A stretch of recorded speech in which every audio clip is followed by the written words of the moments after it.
We saw with long-term care, the number of cases went down dramatically very quickly after vaccines, after they were vaccinated. When can we start expecting to see that in this province overall? The effect of long-term care homes was really dramatic and so welcome, partly because there was major interventions to stop transmission at the same time that vaccination was happening.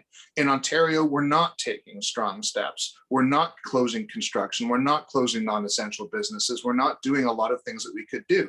And it means that we're going to see a decrease. Vaccination is going to work. It's working in the United States, even though they're not being very responsible either. It's just taking a lot longer. So we are seeing a decline. It should be a lot sharper. If we were doing this properly, it would be. However, we will get there. We will get there in the end, and the United States is proof of that. So if we have 65% of adults vaccinated by the end of this month, would you expect to see things sharply reduce a couple of weeks later, perhaps?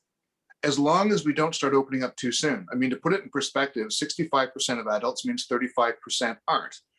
Only 3% of Ontarians have contracted COVID to date. So this whole pandemic mess in Ontario is based on 3%. So if we have 10 times that still susceptible, still walking around, we've got plenty of room for COVID to reassert itself. So yes, 65% will be great as long as we are not exposing the other 35% to a great deal of risk.